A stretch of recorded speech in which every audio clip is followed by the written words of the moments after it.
سید المرسلین اما بعد فاعوذ باللہ من الشیطان الرجیم بسم اللہ الرحمن الرحیم بڑی الصلاۃ والسلام علیک یا رسول اللہ وعلی آلک واصحابک یا حبیب اللہ الصلاۃ والسلام علیک یا نبی اللہ وعلى آلك وأصحابك یا نور اللہ۔ اللہ تبارک و تعالی قرآن مجید فرقان حمید میں ارشاد فرماتا ہے ان اللہ وملائکتہ یصلون علی النبی یا ایہا الذین آمنوا صلوا علیہ وسلموا تسلیما۔ بے شک اللہ اور اس کے فرشتے درود بھیجتے ہیں اس نبی پر، یا ایہا الذین آمنوا صلوا علیہ وسلموا تسلیما، اے ایمان والو تم بھی اپنے نبی پر خوب درود اور سلام بھیجو۔ ایک بار درود پاک پڑھی، اللہم صلی علی سیدنا و مولانا محمد وآلہ وسلم، صلو علیہ صلاۃ والسلام علیہ رسول اللہ صلی اللہ تعالیٰ علیہ وسلم۔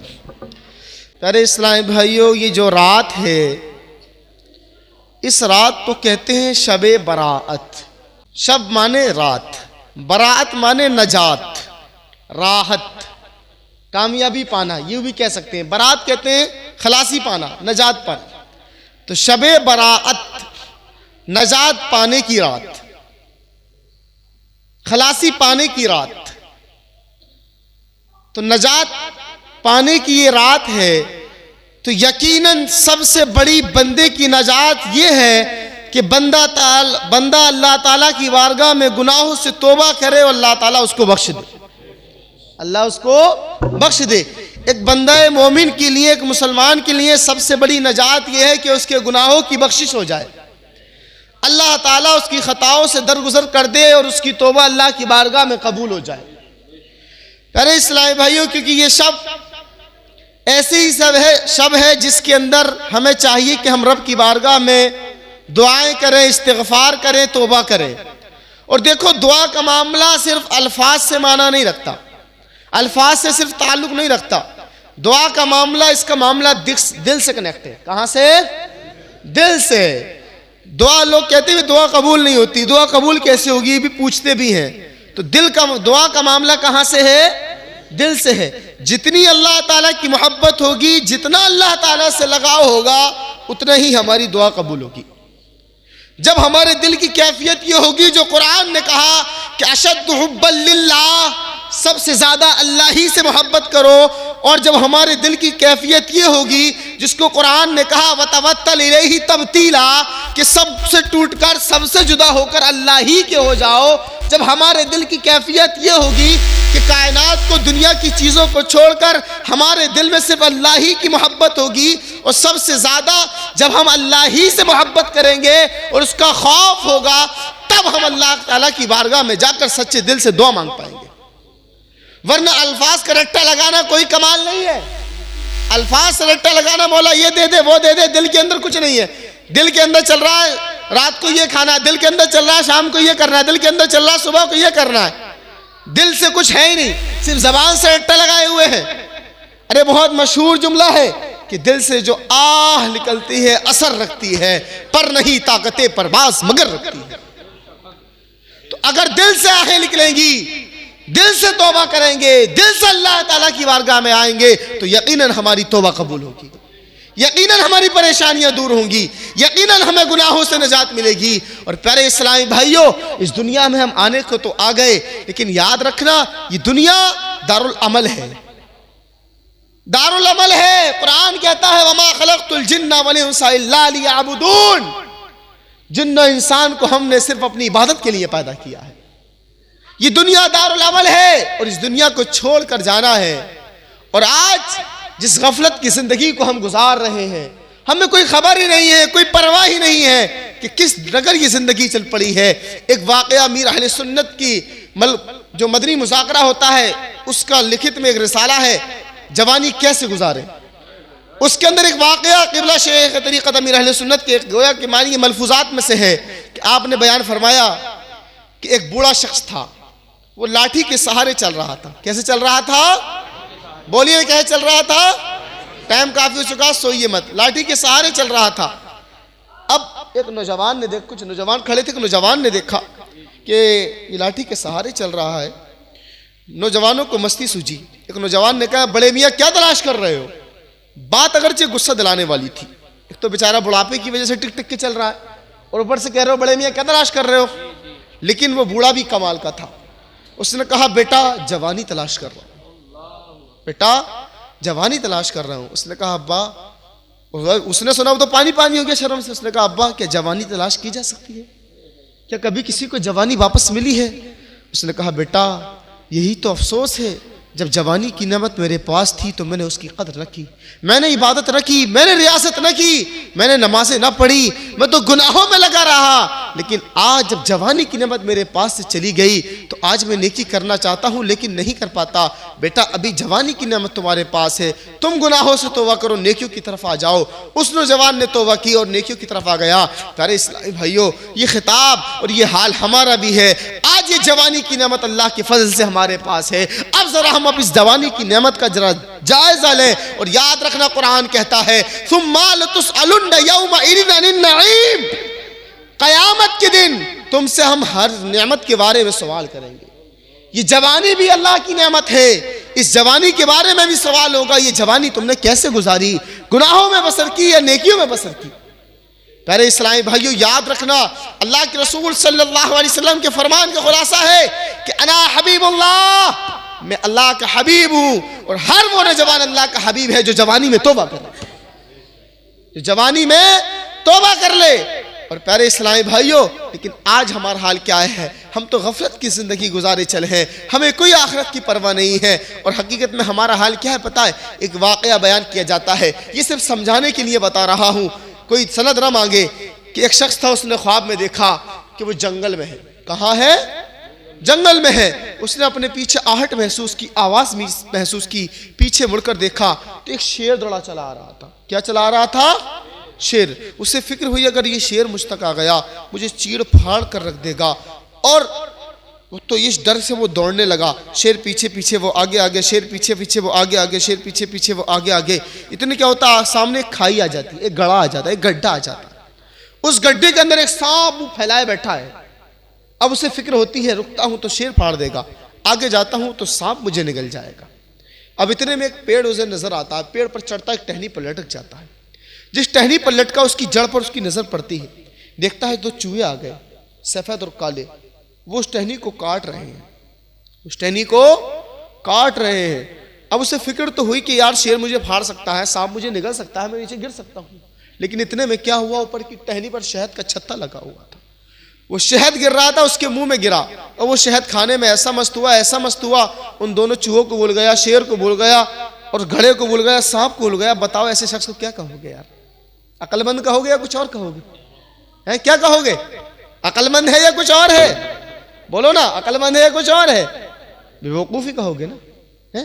پتا ہے کہ ٹہنی کٹ رہی ہے جس ٹہنی پر بیٹھا ہوں، پتا ہے شیر نیچے ہے گا، پھاڑ دے گا، پتا ہے گڈھا ہے سامنے، پتا ہے سانپ اس میں پھیلا ہوا ہے، منہ پھیلائے بیٹھا ہے، لیکن پھر بھی شہد کے مزے میں مست ہے. یہی حال ہمارا ہے.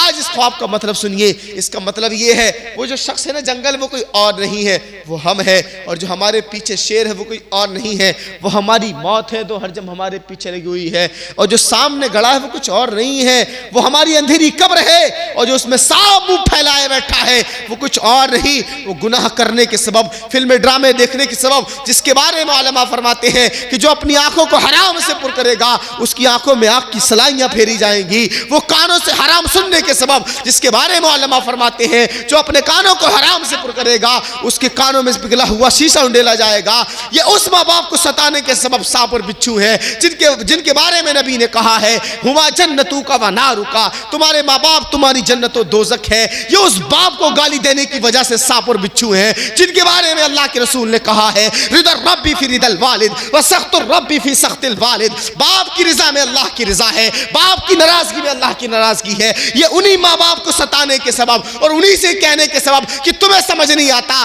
تمہیں کچھ نہیں پتا، تم بوڑھے ہو گئے ہو، انہی ماں باپ پہ چلانے کے سبب ہے جن کے بارے میں قرآن نے کہا اما یبلغن عندک الکبر احدہما او کلاہما فلا تقل لہما اف ولا تنہرہما وقل لہما قولا کریما، کہ اما یبلغن عندک الکبر، جب تیرے پاس تیرے ماں باپ بڑھاپے کو پہنچ جائے، احدہما او کلاہما، دونوں یا دونوں میں سے ایک، فلا تقل لہما اف، تو ان سے اف تک مت کہنا، ولا تنہرہما، اور نہ انہیں جھڑکنا، جن کے بارے میں قرآن نے کہا تھا نہ ان سے اف کہنا نہ انہیں جھڑکنا، جو ان پہ چلاتے ہیں اسی کے سبب قبر میں ہونے والا وہ عذاب ہے جو سانپ اور بچھو کی شکل میں مسلط ہے۔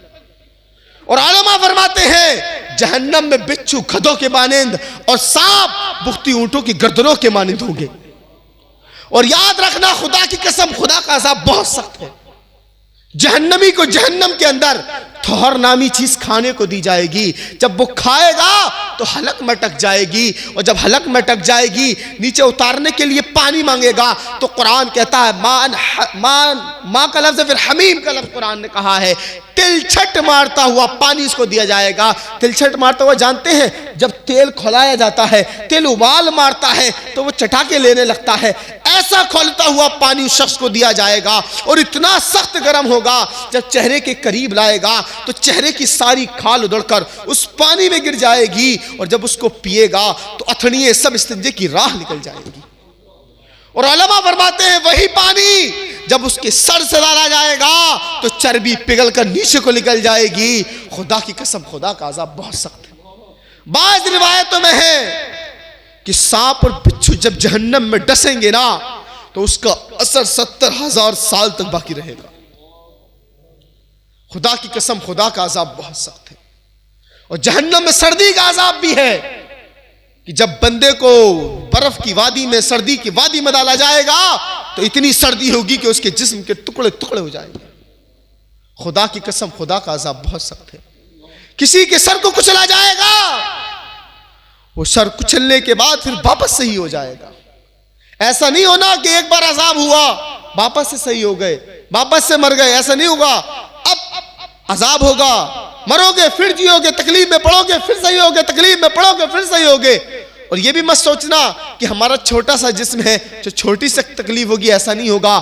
جہنمیوں کے جسم بہت بہت بڑے کر دیے جائیں گے۔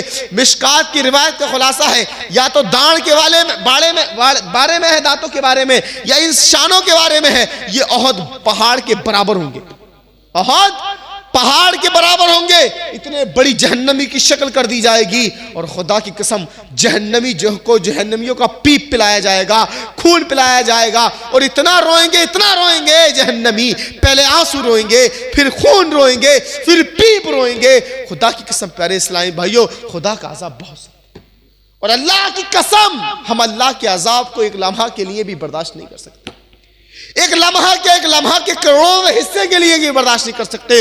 قرآن کہتا ہے اِنَّا بَطْشَ رَبِّكَ لَشَدِيدٌ، تیرے رب کی پکڑ بہت سخت ہے، بہت سخت ہے۔ ہم سنتے ہیں مصطفیٰ جان رحمت شفاعت کریں گے، یقیناً کریں گے، لیکن وہ بہت بات کا معاملہ ہے۔ پہلے قبر ہے، حشر قائم ہوگا، پھر نبی شفاعت کریں گے، لیکن رب کا جلال کم نہیں ہے۔ رب کا جلال جب قیامت کے دن ہوگا نا تو اولین و آخرین سب پر لرزہ طاری ہوگا، سب خوف سے تھرا رہے ہوں گے۔ وہ دن ہوگا جب رب اپنے جلال پر ہوگا، وہی محشر کا دن ہوگا جب سورج 1.25 میل پر رہ کر آگ برسا رہا ہوگا، وہی توامے جیسی زمین ہوگی، کوئی اپنے پسینے میں ڈوبا جا رہا ہوگا، کسی کا پسینہ ٹخنوں تک ہوگا، کسی کا گھٹنوں تک ہوگا، کسی کا ٹونڈی تک ہوگا، کسی کا کندھوں تک ہوگا، کوئی ڈبکیاں کھا رہا ہوگا۔ ایسی خطرناک ماحول ہوگا جہنم کا اور میدان محشر کا۔ خدا کی قسم پیارے اسلامی بھائیوں، ہم خدا کے عذاب کو برداشت کرنے کی طاقت نہیں رکھتے۔ اور یاد رکھنا، یہ مت سمجھنا تنہائی میں ہم گناہ کرتے ہیں تو کسی کو پتہ نہیں چلتا، یہ مت سوچنا رات کی تنہائی کے اندر کوئی نہیں دیکھ رہا، کمرے کے اندر فون کے اندر گناہ کر رہا ہوں کوئی نہیں دیکھ رہا، یہ مت سوچنا کسی لڑکی سے ملنے جا رہا ہوں زنا کے گناہ میں مبتلا ہو رہا ہوں تو کوئی نہیں دیکھ رہا، صرف وہ جانتی ہے۔ ایسا نہیں ہے، خدا کی قسم اللہ تعالیٰ ہر چیز کو دیکھنے والا ہے۔ اور یہ مت سوچنا کہ قیامت کے دن کوئی گواہی دینے والا نہیں ہوگا، بلکہ قرآن کہتا ہے یعرف المجرمون بسیماہم، اس دن قیامت کے دن مجرم اپنے چہروں سے پہچانے جائیں گے۔ فَيُؤْخَذُوا بِالنَّوَاصِ وَالْأَقْدَامِ، تو ان کو پکڑ لیا جائے گا ان کی پیشانیوں سے، ان کے پیروں سے۔ خدا کی قسم یہ تو ہمارے چہرے پہچان کرا دیں گے ہمارے گناہوں کی، ہماری بدکاریوں کی، ہماری عیاشیوں کی۔ ہم نے کتنا حرام کمایا جن کے بارے میں اللہ کے رسول کے فرمان کا خلاصہ موجود تھا کہ جو جسم حرام سے بڑا ہو وہ جنت میں داخل نہیں ہوگا۔ جس پیٹ میں ایک حرام لقمہ ہو اسی حالت میں مر جائے تو ڈائریکٹ اس کا ٹھکانہ جہنم۔ خدا کی قسم پیارے اسلامی بھائیو بہت سخت ہے، خدا کا عذاب بہت سخت ہے۔ پہچان لیے جائیں گے، کتنی سخت آیت کریمہ ہے یہ، کتنی سخت وعید ہے۔ فَيُعْرَفُ الْمُجْرِمُونَ بِسِیمَاہُم، کہ مجرموں کو ان کے چہروں سے پہچانا جائے گا۔ فَيُؤْخَذُوا بِالنَّوَاصِ وَالْأَقْدَامِ، اور ان کو پیشانیوں اور پنڈلیوں سے، ان کے پیروں سے پکڑ لے کر ان کو جہنم میں ڈال دیا جائے گا۔ پیارے اسلامی بھائیو آج جو ہم گناہ کرتے ہیں، آج جو ہم مسلمانوں کو ستاتے ہیں، آج مسلمانوں کی دل آزاریاں کرتے ہیں، جن کے بارے میں اللہ کے رسول صلی اللہ علیہ وسلم کے فرمان کا خلاصہ موجود ہے، من آذى المسلم فقد آذانی ومن آذانی فقد آذى اللہ، کما قال رسول اللہ صلی اللہ علیہ وسلم۔ روایت کا مفہوم ہے کہ جس نے کسی مسلمان کو تکلیف دی اس نے مجھے تکلیف دی، اور جس نے مجھے تکلیف دی اس نے اللہ کو تکلیف دی۔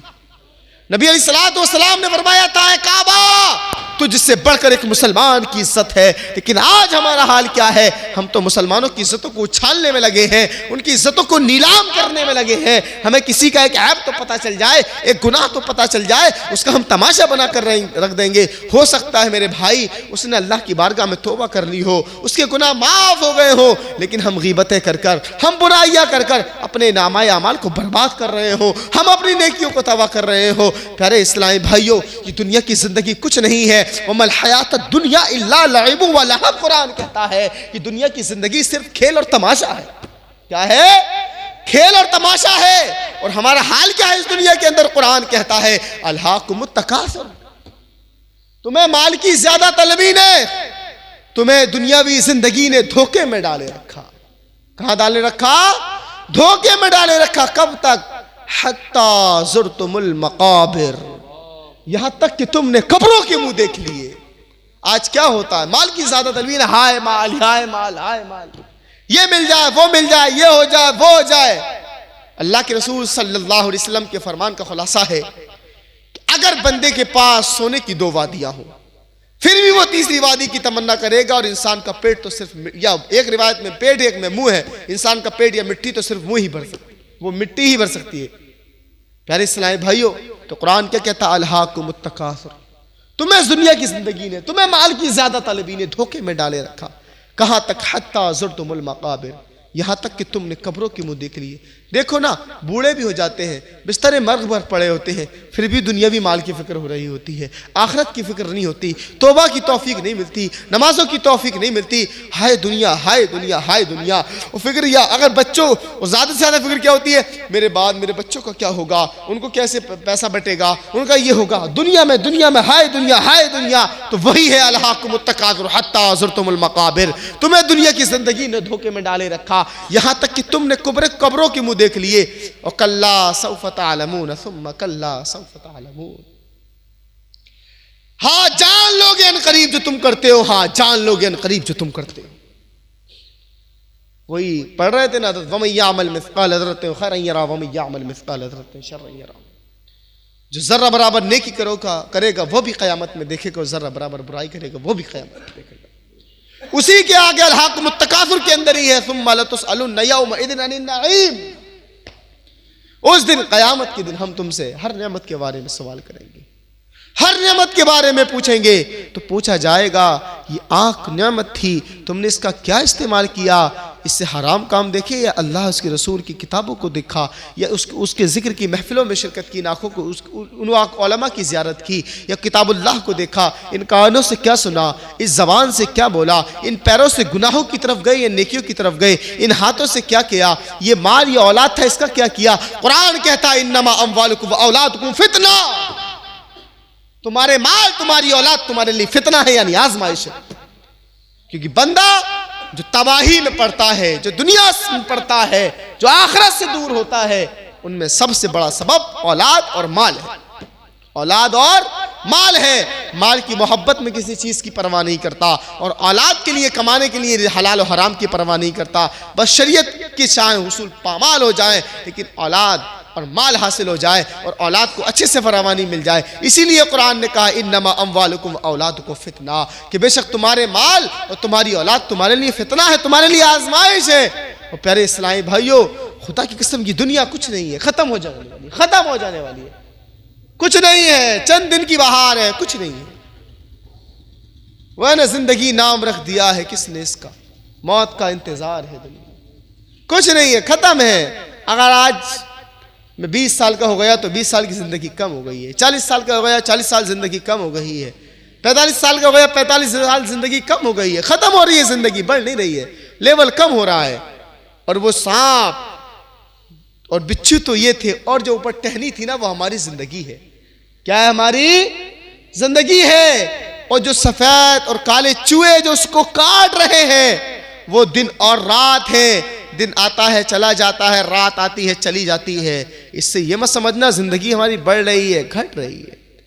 جس دن یہ زندگی کی ٹہنی کو ان سفید اور کالے دن اور رات نے کاٹ دیا، اس دن یہ ہوگا اجل مسمى۔ قرآن نے کہا ہے ہر شخص کے لیے مقررہ مدت ہے، اس وقت سے نہ آگے بڑھے گی موت نہ پیچھے ہٹے گی۔ جب موت آ جائے گی تو لمحہ بھر کے لیے مہلت نہ ملے گی، ایک سیکنڈ کے لیے مہلت نہ ملے گی۔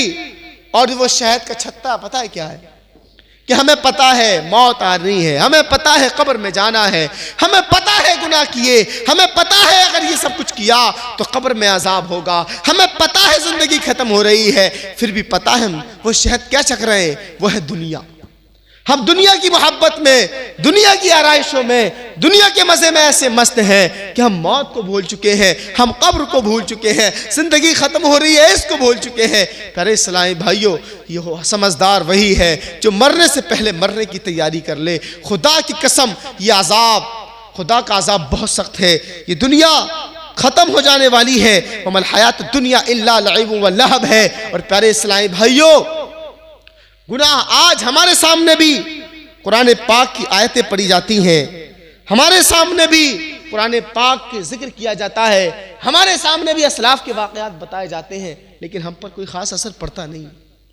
ہم نے تو قرآن کو صرف قرآن خوانی کرنے کا ذریعہ بنا رکھا ہے، ہم نے تو صرف مردوں کو بخشوانے کا ذریعہ بنا رکھا، اپنے آپ کو تھوڑی بخشوانا، جو مر گئے ان کو بخشوانا ہے۔ ہم نے تو یہ بنا رکھا ہے بس قرآن خوانی کراؤ، سورہ بقرہ پڑھاؤ، قبرستان میں پڑھواؤ۔ یہ ضروریات دین میں نہیں ہے۔ ایک مسلمان کے لیے ضروری ہے کہ اللہ اس رسول کے حکم کو جانے، قرآن میں کیا ہے اس کو جانے اور قرآن پر عمل کرے۔ لیکن آج ہمیں تو فرصت کہاں، ہم تو بس قرآن خوانی کروا لو زیادہ سے زیادہ، اسی میں لگتا ہے کہ ابا جی کو بخشوا دیا، ارے ابا جی کو بخشوا دیا، خود کو بھی بخشوائیں گے بخشوائیں گے۔ ایک بات درود پاک پڑھی، اللہم صلی علی سیدنا۔ پیارے اسلامی بھائیوں، یہ دنیا کی زندگی کھیل اور تماشا ہے، کچھ نہیں ہے، زندگی ختم ہے۔ اور آج ہمارا حال یہ ہے کہ ہمارے نوجوان اور ہم گناہوں سے توبہ کرنا تو دور کی بات، ہم تو گناہوں میں ڈوبتے چلے جا رہے ہیں، ڈوبتے چلے جا رہے ہیں۔ آئیے ایک واقعہ میں آپ کو بتاتا ہوں۔ ایک شخص تھا، اس کی دیوار گر گئی۔ کیا گر گئی؟ دیوار گر گئی۔ اب دیوار بنوانے کے لیے وہ مارکیٹ گیا۔ آپ شہر جائیے، آج بھی شہر میں آج بھی جو مستری ہوتے ہیں وہ بیٹھے رہتے ہیں کام کرنے کے لیے، جس کو ضرورت ہو لے جائیے۔ وہ ایک مزدور کو، ایک مستری کو لے کر آیا ساتھ میں، اور لیکن جب لانے لگا تو اس نے ایک شرط لگائی، جو مزدور تھا کچھ شرط لگائی۔ اس نے کہا میں کام کروں گا تو میری شرط یہ ہے کہ میرا کام ہوتے ہی مجھے مزدوری دے دو گے، جتنا میرا بس میں اتنا کام کروں گا، مجھے نماز سے نہیں روکو گے۔ اس نے کہا ٹھیک ہے، قبول کر لیا۔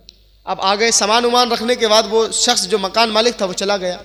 جب شام کو آگے دیکھا تو عام جو مزدور کام کرتے ہیں اس سے ڈبل کام کیا۔ اس نے کتنا کام کیا؟ ڈبل۔ اب ظاہر سی بات ہے جو اچھا کام کر رہا ہے ہم اسی کو بلانا چاہتے ہیں. دوسرا دن ہوا, پھر وہ بلانے گیا. اب جا کر دیکھا تو آج وہ وہاں نہیں تھا. لوگوں سے پوچھا, تذبذب ہوا, تو لوگوں نے کہا کہ وہ صرف ہفتے میں ایک دن آتا ہے. ایسے اور زیادہ وہ ہوا, معاملہ کیا ہے آخر, کچھ نہ کچھ تو راز ہے. اس نے پتہ پوچھا, جب وقت پہنچا تو دیکھا ایک کٹیا ہے, ایک جھوپڑی ہے. جھوپڑی کے اندر ایک وہ مزدور لیٹا ہوا ہے اور بیمار, بخار سے ٹن ہے, اس کی طبیعت خراب ہے. واقعے کا مفہوم عرض کر رہا ہوں. اس نے کہا کہ آپ میرے ساتھ چلو, میں آپ کی تیمارداری کروں. اس نے, مزدور نے منع کیا. جب مکان مالک نے کہا, جب ضد کری تو آنے کے لیے تیار ہو گیا, لیکن یہ شرط رکھی تمہارے یہاں کچھ کھاؤں گا نہیں. آج جب گھر آ گیا, رہنے لگا, موت کا وقت آ گیا. موت کا جب وقت آیا تو اس مزدور نے وصیت کی کہ یہ انگوٹھی اور یہ خط بادشاہ وقت کو جا کے دے دینا میرے مرنے کے بعد, اور جب میں مر جاؤں تو میرے گلے میں رسی کا پھندا ڈالنا, اور پھندا ڈالنے کے بعد پورے شہر میں گھمانا اور کہنا کہ اللہ کے نافرمانوں کا یہی حال ہوا کرتا ہے, اللہ کے نافرمانوں کا یہی حال ہوا کرتا ہے. اس کا انتقال ہو گیا. اس کے مرنے کے بعد وہ رویا دھویا, اور اس کے بعد میں اس نے وصیت کے مطابق رسی کا پھندا بنایا. جیسے ہی گلے میں ڈالنا چاہا تو وہ مزدور تو کہہ رہا تھا کہ کہنا کہ اللہ کے نافرمانوں کا یہی حال ہوتا ہے, لیکن خدا کی قسم جب اس نے پھندا بنایا تو حاتم غیبی سے آواز آئی کہ اللہ کے ولیوں کے ساتھ یہی سلوک کیا جاتا ہے, کہ اللہ کے ولیوں کے ساتھ یہی سلوک کیا جاتا ہے. وہ تو تھرا کر رک گیا. اس نے کفن دفن کیا. اس کے بعد میں وہ لے کر سامان جب بادشاہ کے دربار میں پہنچا, جیسے تیسے بہت محنتوں کے بعد نمبر آیا. اس نے کہا بادشاہ سلامت. خلیفہ وقت سے کہا خلیفہ میں آپ سے تنہائی چاہتا ہوں. وزیروں کو ہٹا دیا گیا. خلیفہ سے تنہائی ہوئی. جب انگوٹھی اور وہ خط بادشاہ کو دیا, اس میں نصیحت تھی کہ اس سے باز آ جاؤ, ظلم نہ کرو. اس کو دیکھنے کے بعد بادشاہ نے کہا یہ تمہیں کس نے دیا, یہ تمہیں کس نے دیا؟ اس شخص نے کہا مجھے ایک مزدور نے دیا. تو بادشاہ نے جب اتنا سنا تو وہ رونے لگا, چلانے لگا, مزدور مزدور یہ کہتے ہوئے بے ہوش ہو گیا. دوبارہ ہوش آیا. اب یہ جو شخص تھا مکان مالک, یہ بڑا شش و پنج میں پڑ گیا کہ آخر معاملہ کیا ہے. جب ہوش آیا تو دوبارہ پوچھا کہ وہ کہاں ہے, اس سے مجھے ملاؤ. بولا اس کا تو انتقال ہو چکا ہے, اسے دفن کر چکے. اتنا سننا تھا کہ بادشاہ نے پھر ایک چیخ ماری اور بے ہوش ہو گیا. اب اس کا شش و پنج اور بڑھ گیا کہ آخر معاملہ کیا ہے. جب ہوش میں آیا بادشاہ نے کہا ٹھیک ہے, مجھے رات کو اس کی قبر پر لے کر چلنا. رات کا سناٹا چھایا. بادشاہ وقت نے اپنا شاہی لباس اتارا, گدری پہنی اور اس مکان مالک کے ساتھ چل دیا اور قبرستان پہنچا اور قبر سے لپٹ کر رونے لگا.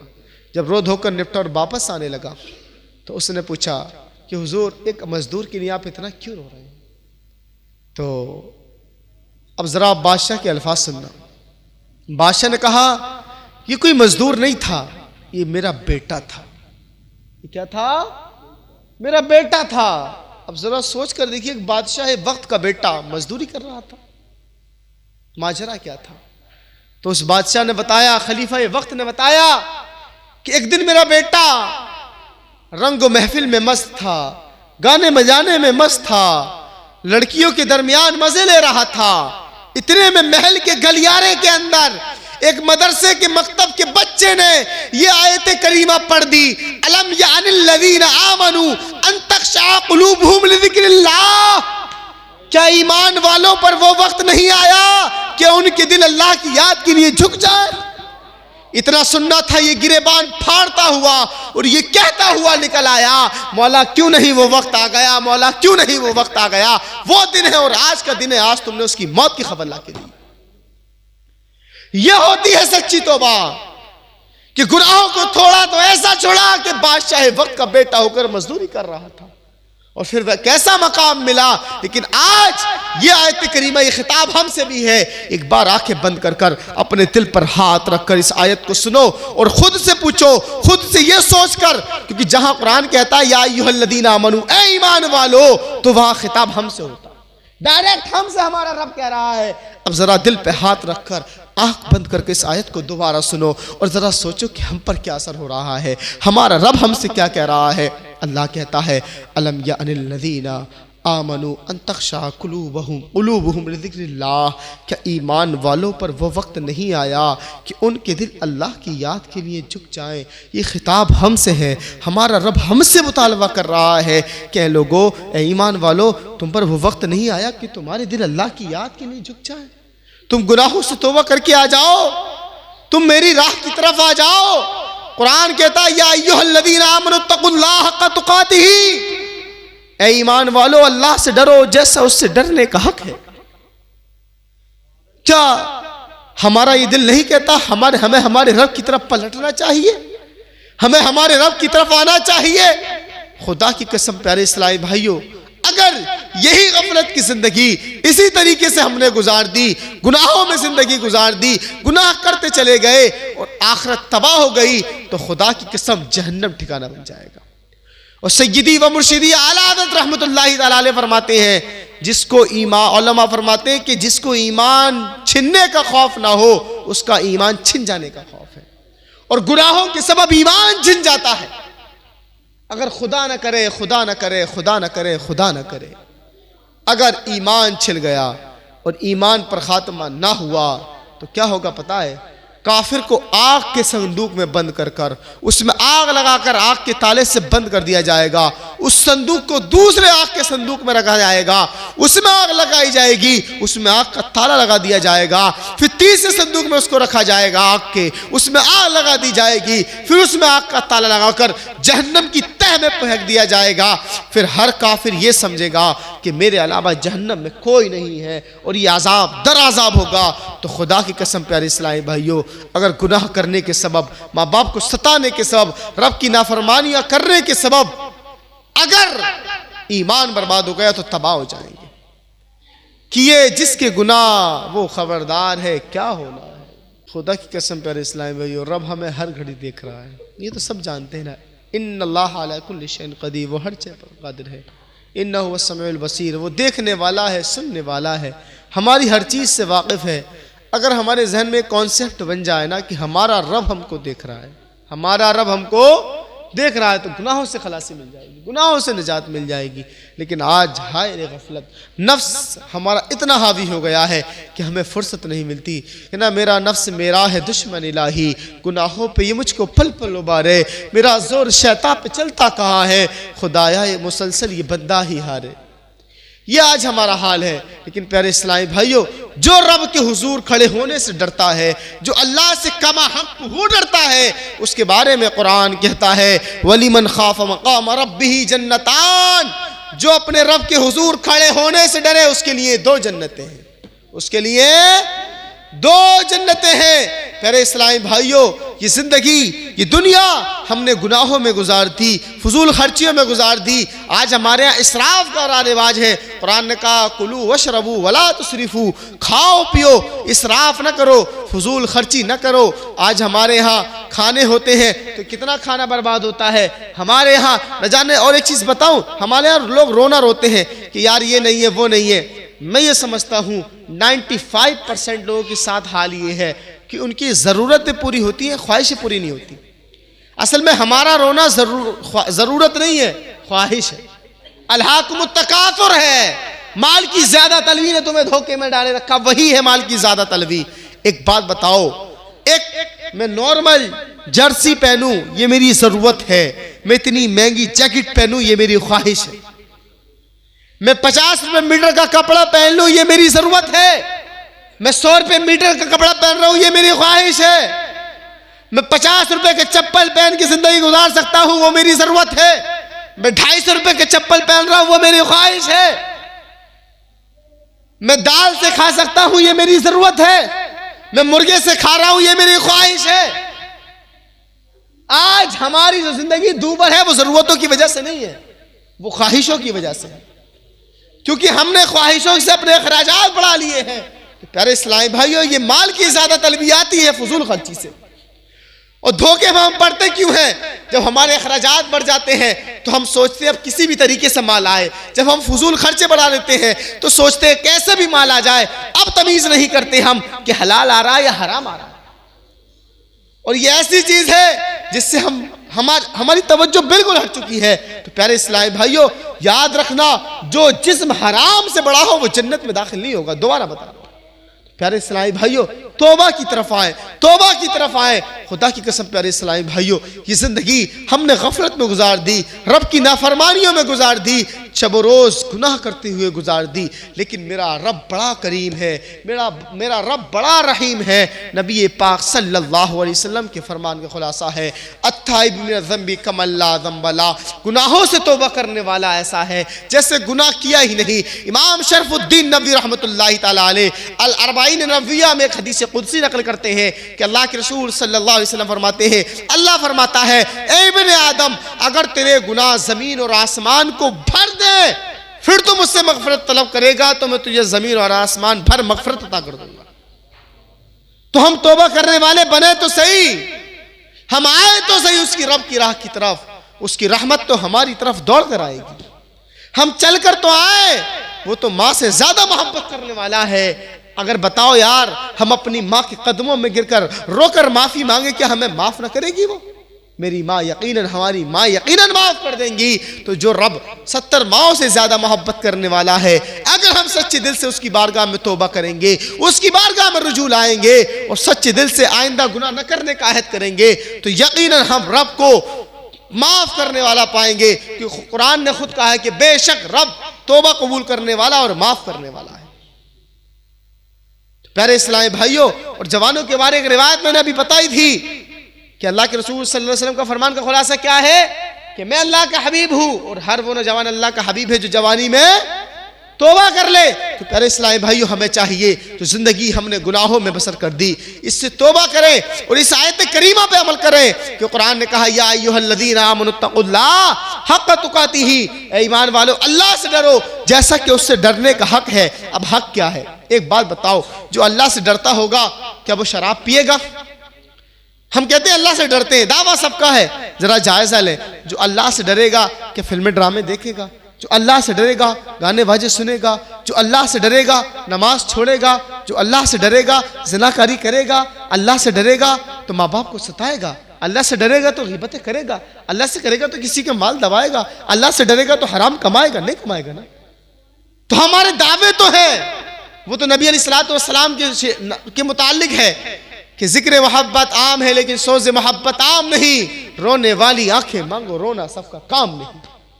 اور یاد رکھنا خدا کے خوف سے اگر 2 آنسو بھی نکل جائے نا تو وہ نجات کے لیے کافی ہے، نجات کے لیے کافی ہے۔ رب بخشنے والا مہربان ہے، اس کے خوف سے ہم ڈریں تو صحیح، اس کے رب کے حضور کھڑے ہونے سے ڈریں تو صحیح۔ قرآن نے تو پہلے ہی کہہ دیا وَلِمَنْ خَافَ مَقَامَ رَبِّهِ جَنَّتَانِ، جو اپنے رب کے حضور کھڑے ہونے سے ڈرے اس کے لیے 2 جنتیں ہیں۔ اس کے تحت تفسیر صلاۃ الجنان کے اندر مفتی قاسم حفظہ اللہ نے اس کے متعلق اس کے تحت ایک واقعہ لکھا ہے کہ حضرت عمر فاروق اعظم رضی اللہ تعالیٰ عنہ کے زمانے کے اندر ایک نوجوان تھا، بڑا ہی نیک و پرہیزگار متقی نوجوان تھا، دنوں رات عبادت کرتا۔ اب وہ جب گھر جاتا تو راستے میں ایک مکان پڑتا تھا، اس میں ایک عورت رہتی تھی حسین و جمیل، وہ اس نوجوان کو زنا کی دعوت دیا کرتی تھی، زنا کی طرف بلاتی تھی، لیکن وہ اس کی طرف سے توجہ ہٹا کر چلا جاتا تھا۔ کئی روز ہو گئے، ایک روز کیا ہوا، اس نوجوان کا نفس بہک گیا اور اس نے اس کی بات پر حامری بھر دی اور اس نے جیسے ہی ایک قدم اس کے گھر کے اندر داخل کیا، گھر میں داخل ہونے لگا، یوں ہی اس کو اللہ تعالیٰ کے خوف کی آیت کریمہ، اللہ کی جلال کی آیت کریمہ جس میں اللہ کے خوف کی ترغیب ہے وہ یاد آئی اور اس نے چیخ ماری اور چیخ مار کر بے ہوش ہو گیا۔ چیخ مار کر ابھی گناہ کیا نہیں تھا، گناہ کی طرف جا رہا تھا اور اللہ کا خوف آیا تو بے ہوش ہو گیا۔ اور پھر جب بے ہوش ہو گیا تو اس عورت نے اپنی کنیز کو لے کر، اپنی باندی کو لے کر گھر سے باہر ڈال دیا۔ اس کے بعد میں اس کے والد صاحب ڈھونڈتے ہوئے آئے تو وہاں سے گھر لے گئے۔ گھر پہ جا کر اس نوجوان کو ہوش آیا تو باپ نے پوچھا بیٹا ماجرا کیا ہے، معاملہ کیا ہے؟ بیٹے نے سارا واقعہ بتایا۔ جب پھر آخر میں اسی آیت پہ پہنچا تو بیٹے نے پھر ایک چیخ ماری اور اس کی روح تن سے جدا ہو گئی، روح تن سے جدا ہو گئی۔ یار ایک وہ تھے کہ جن کے خوف خدا سے یہ عالم تھے، گناہ کیا نہیں تھا، گناہ کرنے کا ارادہ بنا تھا، تب خوف خدا سے جان چلی گئی۔ اور آج ہمارا عالم ہے کہ ہم گناہ کر رہے ہوتے ہیں، کوئی کہتا ہے ہم سے یار یہ گناہ ہے مت کرو تو کہتے ہیں یار اپنا کام کر، کوئی کہتا ہے نماز مت چھوڑو گناہ ہے، بولے نہیں تم جاؤ بھائی۔ یار ہم کیسے لوگ ہیں، ہمارے اندر کیسا خوف خدا ہے؟ جب وہ نوجوان مر گیا اور اس کو دفن کر دیا گیا، صبح کو حضرت عمر فاروق اعظم کو پتہ چلا تو آپ نے کہا مجھے بتایا کیوں نہیں، اس کی قبر پر لے کر چلو۔ امیر المومنین عمر فاروق اعظم اس کی قبر پر آئے اور قبر پر آنے کے بعد یہی آیت کریمہ پڑھی، وَلِمَنْ خَافَ مَقَامَ رَبِّهِ جَنَّتَانِ، جو اپنے رب کے حضور کھڑے ہونے سے ڈرے اس کے لیے 2 جنتیں ہیں۔ قبر سے آواز آئی، اے امیر المومنین میرے رب کا وعدہ سچا ہے، میرے رب نے مجھے 2 جنتیں عطا کر دی۔ پیارے اسلامی بھائیو، ہم آئے تو صحیح، کہتے ہیں نا رحمت خدا وہاں نمی جویا، کہ بے شک خدا کی رحمت بہانہ ڈھونڈتی ہے۔ ہم آئے تو صحیح، ہم توبہ کریں تو صحیح، ہم معافی مانگے تو صحیح۔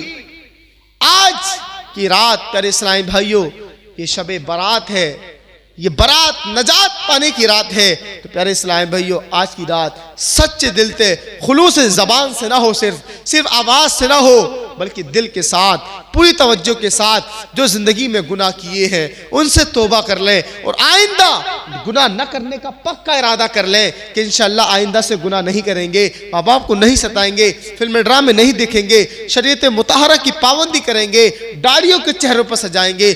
پیارے اسلامی پکا ارادہ کر لیں، سچی رب کی بارگاہ میں توبہ کر لیں۔ کچھ نہ پتا زندگی کب چلی جائے، زندگی کا قصہ کب مختصر ہو جائے کچھ نہیں پتا۔ آج ہم یہاں بیٹھے ہیں، آج جناب ہیں، ہو سکتا ہے کل کو مرحوم ہو سکتا ہے صبح کو انا للہ و انا الیہ راجعون ہو جائے، کچھ معلوم نہیں ہے کہ آج کی رات ہم لوگ یہاں ساتھ میں ہو ہیں، نہ جانے ہم میں سے کون یا میں ہی ہم میں سے کون قبر کے اندر ہو کل۔ تو پیارے اسلامی بھائیو زندگی کا کوئی بھروسہ نہیں ہے، یہ سانس کی مالا ٹوٹ جائے، یہ زندگی چلی جائے، اس سے پہلے پیارے اسلامی بھائیو ہمیں چاہیے کہ مرنے سے پہلے مرنے کی تیاری کر لیں۔ وہ تیاری یہی ہے کہ ہم شریعت مطہرہ پر عمل کریں، شریعت مطہرہ پر عمل کریں، جس کو قرآن نے کہا وَمَا خَلَقْتُ الْجِنَّ وَالْإِنسَ إِلَّا لِيَعْبُدُونَ، کہ ہم نے جن و انسانوں کو پیدا نہیں کیا ہے مگر اپنی عبادت کے لیے۔ اللہ تعالی ہم سب کو عمل کی توفیق عطا فرمائے اور سچی توبہ کی توفیق عطا فرمائے، شریعت مطہرہ کے مطابق زندگی بسر کرنے کی توفیق عطا فرمائے، جو غلطی ہو گئی اس کو معاف فرمائے۔ وَمَا عَلَيْنَا إِلَّا الْبَلَاغُ۔ GL اتاری چینل سبسکرائب کریں، بیل آئیکن کو پریس کریں اور شیئر کریں۔